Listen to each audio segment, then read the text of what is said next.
Hi, my name is Jeff, and I'm just your average Canadian here to react to your average American reacting to your average Canadian video about your average Canada.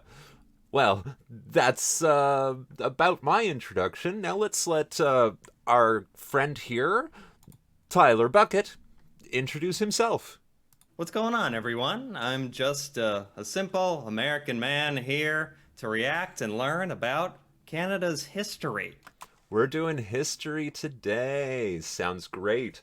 Well, I know there's going to be a lot of new information here. There's going to be things that he finds out about us that we already know about them. But this isn't about a Canadian learning about America. This is about an American learning about Canada. So let's get into it. And this is something I complain about a lot is that in America, they just don't do a great job of teaching the history and governments and the workings about of foreign nations, let alone such an important, if I can speak, nation of Canada. Don't worry, Tyler. We're both going to have trouble speaking here. It's okay. And yeah, the education system in America doesn't teach you about other countries, whereas our education system didn't teach us about other countries either. So don't worry. What we know about America comes from media mostly, like TV shows, books, these types of videos. To our north, on our border, I mean, people we've worked with side by side for far longer than I've been born. And yet, I think about it and I don't know anything about Canadian history. So I'm here to rectify that, to fix that, and hopefully you can put up with me and maybe get a little out of it as well. And with that being said, let's take a look.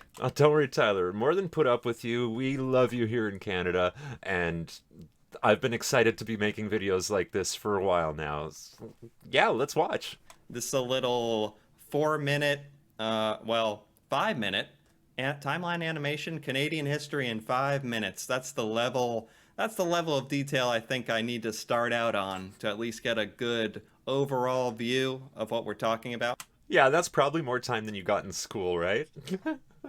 And we studied Canadian history over the course of many years, but I'm guessing this 5 minutes is gonna help me remember a whole lot that I've forgotten. Don't worry. Well, Canada, the second largest country in the world, occupies most of the northern part of North America, covering the vast land area from the United States in the south to the Arctic Circle in the north. It is a country of enormous distances and rich natural resources. Indigenous people lived in what is now Canada for thousands of years before the first Europeans arrived. They are now... Yeah, that's the same exact thing with America. That's right. Although it's pretty widely accepted in America that when the first Americans or settlers came over to the United States, they were horrible to the indigenous people. They killed them, they took their land, they kicked them out, and yeah, like the relationship with the indigenous people who originally lived there, it was horrible. We treated them horrible. Yeah, I mean, there's not much else to say about that, but I am interested to see maybe Canada's history with that. Yeah. So the American history of terrible behavior towards the First Nations spans a long time period, much like here in Canada. We might not have treated them the same, but we did not treat them better. And by we, I mean the people that came before. My bloodline has only been in Canada for maybe 3 generations, less than 100 years. So it's not really my ancestors, it's more our forebears. known as the First Nations and the Inuit people. The first European people to come to Canada arrived between 15,000 and 30,000 years ago across a land bridge that joined Asia and North America. Around 1000 yes. AD, the Known as the Bering Strait. Fascinating to think about, right? This I do know about. I at least know that much with all of the ice ages and whatnot forming massive land bridges across, so it was possible for cross-continent travel. which is interesting That's human migration. that has a place in Canada's story. I mean, it makes sense. The first European people to come to Canada arrived between 15,000 and 30,000 years ago across a Okay. land bridge that joined Asia and North America. Around 1000 AD, the Viking explorer Leif Erikson reached Newfoundland, Canada. He tried to establish a settlement, but it didn't last. In the early Okay. 16th century, Europeans started exploring Canada's eastern coast, beginning with John Cabot from England between 1534 and 15... I'm not familiar with this man. Don't worry, Tyler. We're not that familiar either. It's kind of like saying Christopher Columbus. You recognize the name, you might know some of the story. Is he really that important? Considering over the past few years, statues have been torn down and schools have been renamed, I'm going to say no. John Cabot. Hold on. Who are establish a these? settlement, but I need it to hear didn't this again. last. In the early 16th century, Europeans started exploring Canada's eastern coast, Okay. beginning with John Cabot from England. Between 1534 and 1542, Jacques Cartier made 3 voyages across the Atlantic, Jacques Cartier. It's a French name. claiming the land for King Francis I of France. Cartier had 2 captured guides speak the Iroquoian word Kanata, Kanata means our village. There's a town near Ottawa called Canada, spelt exactly the same. Oh. They spelt it wrong on screen. Look, it's katana, but it's kanata. I'll put the words on the screen too. Kanata. Anyway, you change the pronunciation, the spelling just a little bit. You get Canada, but the town in Ottawa is known as Canada. meaning village. By the 1550s, the name of Canada began appearing on maps. Just in the 1550s, eh? Only, only a tiny 500 years ago. That's a long time. Yeah, but who's counting? Wow, when you think about it, to first had the word Canada be associated with this land. Parts of Canada were settled by Yeah, we all know that because of Canadian heritage moments. They were shown on TV commercials growing up.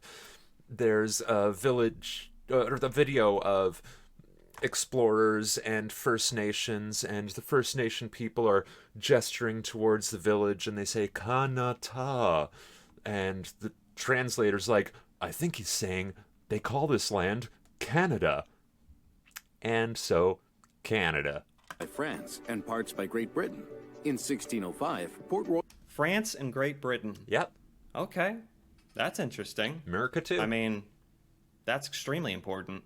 Yeah, it's just we didn't get the Spanish because the Spanish are in the southern hemisphere. Knowing who exactly it is, but besides the original inhabitants of that land, who were the first Europeans to come over into Canada. Parts of Canada were settled by France and parts by Great Britain.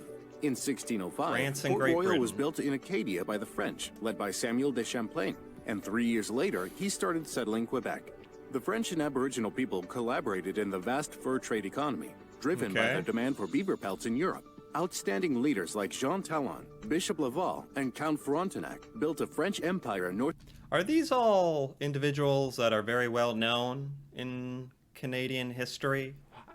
Well, their names are definitely well known. Their exploits a little lesser known. But keep in mind, we're skipping over hundreds of years here. I mean, the fur trade alone, we can talk a lot about the Acadiens, but we're not going to do that now. Because you can rest assured we are well into territory that is never talked about in American education, American history classes. You would have to be a major in history in college or university to have any chance of learning about this inside of education. But luckily for us, we have 5-minute 5-minute YouTube videos that can rectify all of that in just 5 minutes. Wow. Who would have thought that the future would be so great? And make no mistake, we are living in the future now. For a few years, if you haven't noticed, the world is just different. And kids nowadays, the TikTok generation, they can't even imagine what life is like without a telephone in their hands, in their pockets. Whereas, I was growing up and telephones were stuck on the wall. That's why we have the term hang up the phone. Anyway, yeah, we know a little bit about American history in this regards. Like, we know about Johnny Appleseed, George Washington, Thomas Jefferson, but that's because we watch American media, American news. It's just more plentiful than Canadian.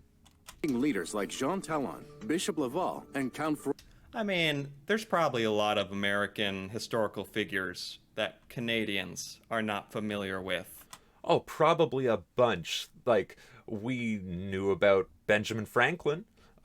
We know about the electrocution of the elephant. We know George Washington had wooden teeth. And I have the same birthday as Abraham Lincoln. Hopefully, it would make me feel a little better about myself at least. Frontenac built a French empire in North America that reached from Hudson Bay to the Gulf of Mexico.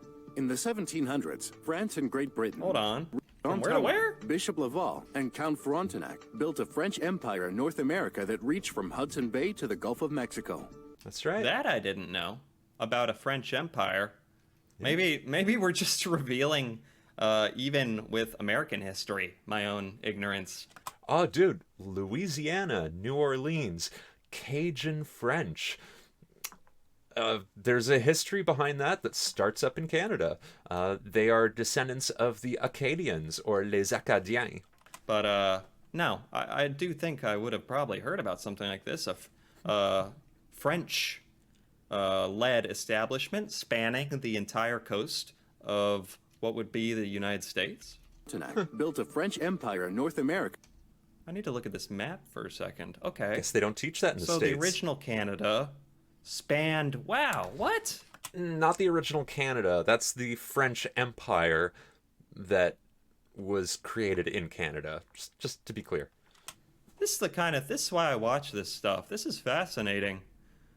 Canada spanned all the way through France. what is America. That's fascinating. France did. That reached from Hudson Bay to the Gulf of Mexico. In the 1700s, France and Great Britain battled for control. Oh. There Duh, you what go. am I thinking? What was controlled by Great Britain at the time? The part of American history that I am well aware of. Okay. Because he said that it was French and UK settlers that initially came from Europe to Canada, Yes. and they were establishing yes. And I'm well aware that the UK controlled the American colonies before America gained its independence and became an independent nation. So that explains why the presence of the UK and France in America. There you go. Got it. Of North America. In 1759, the British defeated the French in the Battle of the Plains of Abraham at Quebec City, marking the end of France's empire in America. The commanders of both armies... No, they never really did a good job of teaching that France had any kind of meaningful empire in America. And I don't recognize the Battle of the Plains of Abraham. So don't worry about it. Did not do a good job of teaching that little fact. Yeah, might have taught it, might not have done a good job. That's the same with the Plains of Abraham. Brigadier James Wolfe and the Marquis de Montcalm were killed leading their troops in battle. Following the war, Great Britain renamed the colony the province of Quebec. The French-speaking okay. Catholic people, known as habitants or... And I know that there are a lot of Habitants. French speakers, maybe not a lot, I'm not really sure what the percentage is, French speakers in Canada. Yes, so first let's just say habitants is the English word. In French, they would call themselves les habitants. Quebec, the province of Quebec, is very French. There's a lot of French in New Brunswick. There's French in Ontario. There's French populations in Niagara and in Alberta. Yeah, but that's like saying Spanish in America. So the French in Canada.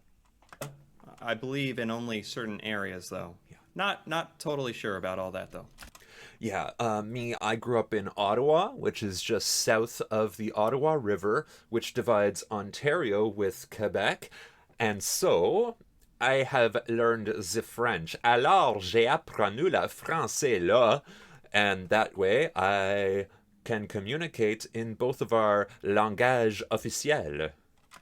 Canadians strove to preserve their way of life in the English-speaking, Oh. known as habitants, or the colony, the province of Quebec. Quebec. The French-speaking Catholic people, belle known as Provence. habitants, or Canadians, Ah. Les strove to habitants. preserve their way of life in the English-speaking, Protestant-ruled British Empire. After Yeah. the American Revolutionary War, many people in the new United States wanted to stay loyal to Britain. Thousands came north to Canada and settled in Nova Scotia, New Brunswick, Oh. Quebec, and I didn't know that either. That's fascinating. Yeah, there's a long history of immigration between our two nations due to political opinions. I mean, think back to Orange Man. A lot of people were saying, "That's it, I'm leaving." But how many did? That's the kind of thing another thing they don't teach you. A lot of people living in America after the American Revolution who still had sympathies and ties to the UK journeyed up to Canada. Wow. No, they definitely never heard that. Ontario. Makes sense, During though. the War of 1812, the United States tried to conquer Canada, but were defeated. In 1860, All right, I swear to God, we must have gone over that, but I was probably asleep. Oh, I like how they just glaze right over the War of 1812 here in this video. In Canada, we're all very aware of it. Long story short, we are the reason the White House is white. A war? I've heard of the War of 1812, don't get me wrong, and I don't mean to come off as disrespectful, not being aware of literal wars. People okay. dying, living and dying and fighting for nations here. I don't mean to come off as disrespectful, Don't but worry. I still say there are such important events, even these so close to my own home, that we're not nearly made aware of enough in American education. I swear, I don't know if it's the way it's taught or what is taught in the curriculum, so much trying to be crammed in, or just not an emphasis on certain things. Yeah, that's a whole kettle of fish I don't think we need to get into. The American education system, let's just say it's not your fault. But we did learn about the War of 1812. I just never quite realized the significance of it between America and Canada. Oh, I'm sure we're going to get into that in future videos, especially with that look of interest. And that we lost. Didn't win, Well, that really, anyway. it turned out well for Canada, I guess. Well, we were happy with it, and y'all love your White House. But it's obviously always a horrific thing that a war had to occur at all. Canada and settled in Nova Scotia, New Brunswick, Quebec, and Ontario. During the War of 1812, the United States tried to conquer Canada, but were defeated. In What? 1867, the province of Canada was joined by two other British colonies of New Brunswick and Nova Scotia through Confederation, forming a self-governing entity named Canada. Canadian Okay. soldiers fought in World War I for the British Empire. More Canadians died in this war than any other war. Canada became better known as a country after its success in the capturing of Vimy Ridge from the Germans in France in We're going to call that Vimy Ridge. And yeah, that did create a lot of popularity for Canadian presence and helped us to become a country afterwards. Star Trek's James Doohan fought at Vimy Ridge. 1917. He was Scotty, by the way. Women Okay. were given the right to vote by the end of the war, partly because of the help they gave making weapons while the men fought in Europe. In 1931, Okay, Canada progress. became fully independent. Then the government of Canada... Hold on, that's kind of important. Becoming In independent. 1931, Canada became fully independent. Then the government... 1931. It's crazy how all these things, like such incredible things that have only been around for less than 100 years. Yeah, and speaking of 100 years, I went to a public school that was called a Centennial School. It was built in the 1980s, so Confederation began in the 1880s. That was after the War of 1812 when the coast joined with Ontario, Quebec. They formed Canada. So, yeah, that was just over 100 years ago at this point. Whoa, like 140, just under 150. Time flies. Like Canada's independence. It's like when things occur before we're born, we act like they must have happened 10,000 years ago, and it's just not the case. Yeah, like we think about the 1920s, uh, the World War II, heck, the War of Vietnam, right? Like, that's not something that you and I have ever experienced there, Tyler, but it definitely didn't happen 100 years ago. Well, except the 1920s, they kind of did. I digress. It's it's wild to think about, and is worthy of us or me, learning about it, paying it its due respect. If y'all hear that sound, that's just my cat having a sleep right over there. She snores. Men fought in Europe. In 1931, Canada became fully independent. Then the government of Canada made all decisions about Canada. The British Parliament Okay. passed the Statute of Westminster in 1931, which acknowledged Canada as a co-equal with the United Kingdom and the other Commonwealth realms. It was a crucial step in the development of Canada as a I know there's some kind of relationship between the UK and Canada that as an American I've never had to really think about, but I feel like I need to watch another video on that whole subject. And I believe that's something he does, but long story short, the Queen said, "You can be independent, just don't forget about me."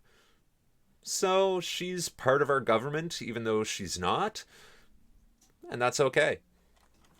The relationship between the UK and Canada, and I saw that it kind of had on the flag there were some UK aspects to it, and On our provincial flags, yes.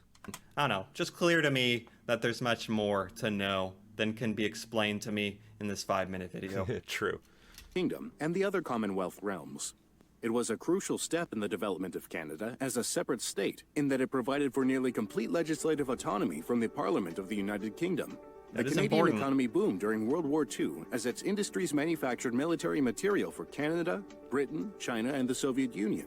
Despite Okay. another conscription crisis in Quebec in 1944, Canada finished the war with a large army and strong economy. In the 1960s, the Quiet Revolution took place in Quebec, overthrowing the old establishment which centered on the Roman Catholic Archdiocese of Quebec. The Quiet Revolution. I've not heard of this. Yeah, I'm sure I learned this in school, but it's not something I'd retain. But I do remember that the church was very much involved in Quebec, and then this happened, and they were less involved. Is this something that's very well known in Canadian history? The Quiet Revolution? In Quebec, absolutely. They have a line on their license plates that basically says, I remember. I remember me. I me remember. Je me souviens means I remember me. And it is in some ways related to the Quiet Revolution. The overthrowing of a Catholic Took something? place in Quebec, overthrowing the old establishment which centered on the Roman Catholic Archdiocese of Quebec Okay, and led to okay. modernizing of the economy. In the same Huh. period, Canada adopted the Maple I feel like you could go and he kind of glossed over that, but I'm sure you could dive into that whole revolution too. Yeah, you're talking about years condensed into seconds.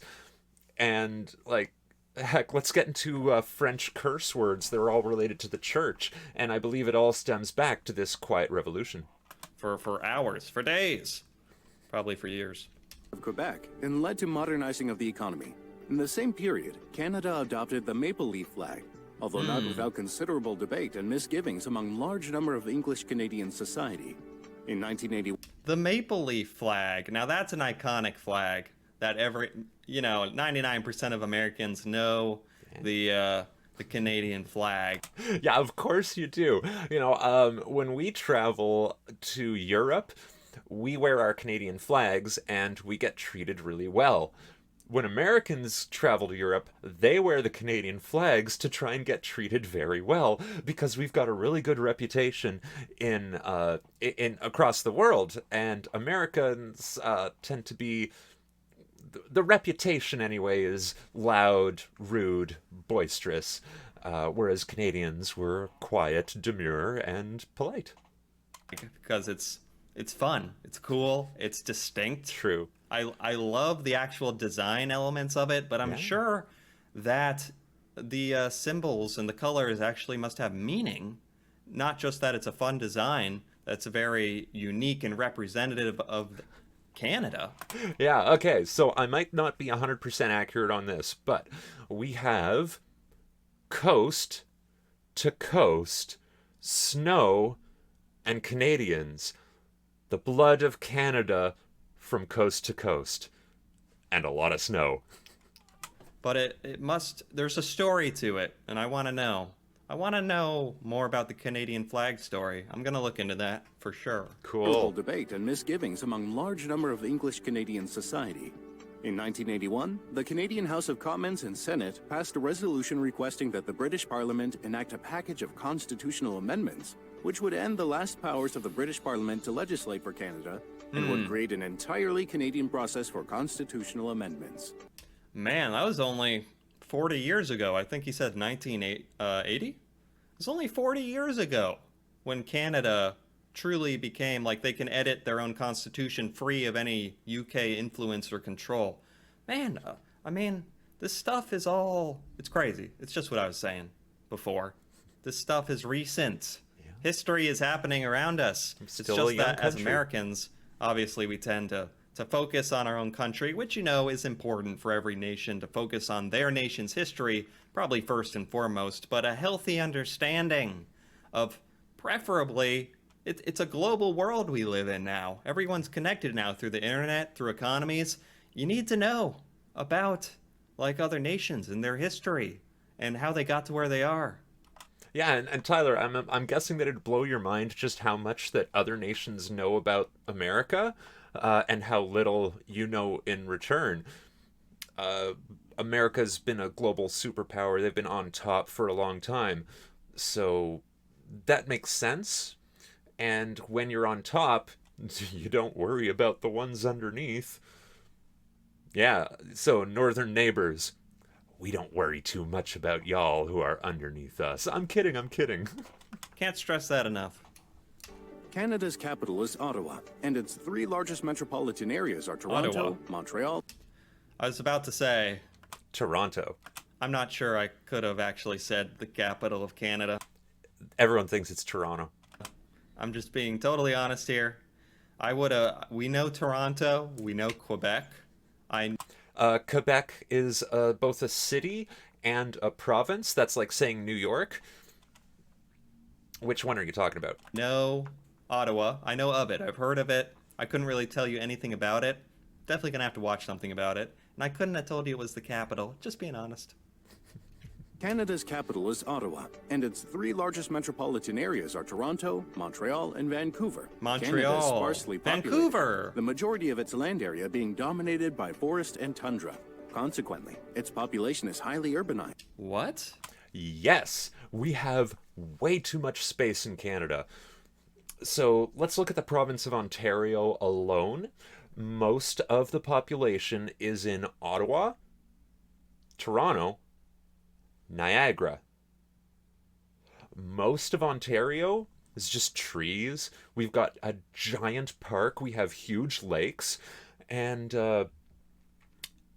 if we actually spread out our population among all of our territory, we'd have over 1 square kilometer of personal space each. But the majority of the population lives in urban centers like Toronto, Montreal, and Vancouver. Wait.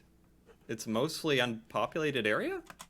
Yeah, huge amounts of trees, lots of snow and ice. The Inuit, they're just amazing for living up there. Montreal, and Vancouver. Canada is sparsely populated, the majority of its land area Really? being dominated by forest and tundra. Consequently, its population is highly urbanized, with I never quite really appreciated that. Oh, dude. So Texas, everyone talks about how big Texas is in the United States. Texas will fit into Ontario 3 times. 3 times. We've got so much space. Fact. that a lot of Canada's land area isn't populated with people. It's just forest and tundra. Small towns everywhere, big towns here and there.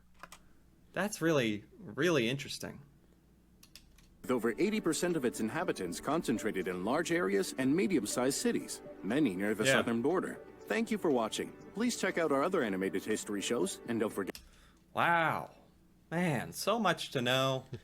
I think I was kind of accurate in that all I could handle at this point in time was the 5-minute Canadian history. Right on. But that alone sent my brain spinning half the time. That was a good foundation for learning the big points of Canadian history. I could watch it again. I feel like I missed things, but... And if you feel the same way, go ahead, just start this video over again, watch it all the way through. Gives me great responses. You can also head over to Tyler's channel and watch that video all the way through. Gives him great feedback. So like, subscribe, comment, share, you know, all those good things to make sure that Tyler and I just get around the country. That was very interesting. I knew, you know, I was getting at this at the beginning. Canada is my neighbor. You know, America, Canada, we're right there. And to not know more about it and its culture is a travesty, to say the least. Well, thank you for saying that. We're glad you're learning. And if I can learn more about it, if I can watch more videos, maybe somehow through the internet, I can come to get some kind of better appreciation and understanding. I mean, much better than I would have had 100 years ago, where no doubt, where 100 years ago you might know a little bit about the War of 1812. I'd just be stuck 500 years ago, 1,000 years ago, where I'd just be stuck in my own little bubble forever. Yeah, forget about it. 1,000 years ago, you wouldn't have learned anything about Canada. And that's because today we learned 500 years. At least now I can watch internet videos and kind of get a grip on what's going on in Canada. Anyway, I've gone on long enough. If you enjoyed this video, if you enjoyed this reaction, feel free to give it a like, leave a comment. And if you're interested in watching more videos like this, more things about Canada, I'm definitely going to be making more videos, watching, learning things about Canada. Feel free to subscribe to the channel. And I am definitely going to be watching those videos, reacting to them, and sharing them here. So thank you very much, Tyler, for this video. It's been fun. Thank you for watching. Please, on your way out, click some of those buttons and, you know, just keep being awesome.